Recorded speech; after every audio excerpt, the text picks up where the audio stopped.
নতুন একটা ব্লগে সবাইকে স্বাগত জানাই। আশা করি সবাই খুব ভালো আছো। আমার যা কাজ, রোজ ছাদে আসা, গাছগুলো দেখা, গাছে জল দেওয়া, আজকে তেমনটাই করতে এসেছি। এসে দেখি শিউলি ফুল গাছে দুটো ফুল ফুটেছে। আগে তোমাদেরকে একদিন দেখিয়েছিলাম যে শিউলি ফুল গাছে একটা ফুল ফুটেছে, আজকে দুটো ফুল ফুটেছে। আর এই দিকে দেখো, কালকে রাত্রেবেলা না একটু দমকা হাওয়া হয়েছিল, তখনই মনে হয় গাছগুলো পড়ে গেছে। কালকে রাত 1টা নাগাদ খাওয়া দাওয়া করে ঘরে গেছি, তখনই দেখি যে রান্নাঘর থেকে আওয়াজ আসছে একটা বাসন পড়ার। তো তাড়াতাড়ি করে বাইরে আসলাম, এসে দেখি যে বেশ বাইরে ভালো জোরে হাওয়া হচ্ছে। তো জানলাটা টেনে দিলাম, আর বাসন যেগুলো জানলায় ছিল সেইগুলো নিচেই নামিয়ে রাখলাম। তো মনে হয় সেই হাওয়াতেই গাছগুলো পড়েছে। পাশে একটা নাকচম্পা গাছ, সেটা তার পাশ দিয়ে ছোট ছোট কয়েকটা টব সেইগুলো পড়ে গেছিলো, সেইগুলো তুলে তারপরে গাছগুলো একটু জল দিয়ে জামা কাপড় মেলে এখন নিচেই যেতে হবে। আর এখন 6:30 বাজে। বাইরেটা দেখে মনেই হবে না যে 6:30 বাজে, এত রোদ আর বেশ গরম, এত সকালেও অনেক গরম। তো রান্নাঘরে যেতে হবে, রান্নাঘরে যাওয়ার আগে একটু স্কিন কেয়ার করে নিচ্ছি। আর আজকে সকালবেলা একবারে স্নান করে নিয়েছিলাম। তো তারপরে গোলাপ জলের একটা টোনার, সেটা মুখে মেখে নিলাম। তারপরে একটা ঘরে বানানো একটা সিরাম মাখলাম, যেটা আমি চালের জল দিয়ে করেছিলাম। তার মধ্যে অ্যালোভেরা জেল আর একটু গ্লিসারিন দিয়ে সেটা একটা সিরাম বানিয়ে ওটা ফ্রিজে রেখে দিয়েছি। মানে রাত্রেবেলা আর সকালবেলা দুবার মাখি, যখন মাখি তখন ফ্রিজ থেকে বের করে মাখি, আবার ফ্রিজের মধ্যেই ঢুকিয়ে রাখি। তারপরে ময়শ্চারাইজার, পরে সানস্ক্রিন, তারপরে একটু লিপ বাম মেখে নিলাম। আমার তো 12 মাসকালই ঠোঁট ফাটে, আর সব কিছুর মাঝখানে মাঝখানে কিন্তু 1-1.5 মিনিট করে গ্যাপ রেখেছি। তো এখন চলে এসেছি রান্নাঘরে, করব রুটি আর তরকারি। তো তরকারিটা বসিয়েছি, আলুর তরকারি বসিয়েছি, আর রুটিটা করব। মাঝখানে আমি আমার জন্য একটু গরম জল আর একটু চা বসাচ্ছি। রোজ সকালবেলা গরম জলটা খাওয়ার একটু চেষ্টাই করি। লেবু বা মধু দিয়ে সবসময় খাই না, আমি তো মধু দিয়ে কখনোই খাই না, কিন্তু মাঝে সাঝে লেবু দিয়ে খাই। আর সবসময় তো লেবু ঘরে থাকেও না, এখন যেমন লেবু নেই, এখন শুধু গরম জলটাই খাচ্ছি। তারপরে চাটা বসিয়ে রুটিগুলো করে তারপর সিজাকে ডাকবো। তো এই যে এখন দেখো বাইরেটা এত রোদ, আর এই দেখতে দেখতে প্রায় 7টার কাছাকাছি এরকম বেজেই গেছে। তো সব কিছু করা হয়ে গেলে তারপরে ওকে ডেকে ওকে পড়তে বসাবো। এর পরের দিন সায়েন্স পরীক্ষা, তো একটু তো চাপ আছেই। আর সকালবেলা উঠলে পরে বেশ অনেকক্ষণই পড়া যায়, তো ওই জন্যেই আর কি আমারও সকাল সকাল করেই ওঠা। তো এই যে এখন বাজে প্রায় 12:30 মতন। তো আমি ভিডিও কলে একজনকেই সিজার জামাগুলো দেখাচ্ছিলাম। এবার পুজোয় খুব অল্প স্বল্পই একটু কেনাকাটি হয়েছে, তো তার মধ্যে এইসবই আর কি। তো এইগুলোই ভিডিও কলে দেখাচ্ছিলাম। তো ভাবলাম যে তোমাদেরকেও একটু দেখাই।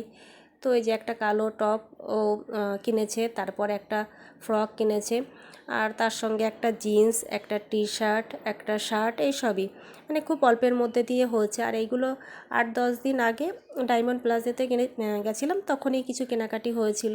তো তারপর তো পরীক্ষা শুরু হয়ে গেছে, তো এখন তো প্রায় 1 সপ্তাহ মতন আর কোথাও যাওয়া হবে না। তো তারপরে পরীক্ষা শেষ হয়ে গেলে তখন যদি সময় সুযোগ হয়, তখন সিজার জন্য একটা সালোয়ার বা কুর্তি এরকম কিনে দেওয়ার ইচ্ছা আছে।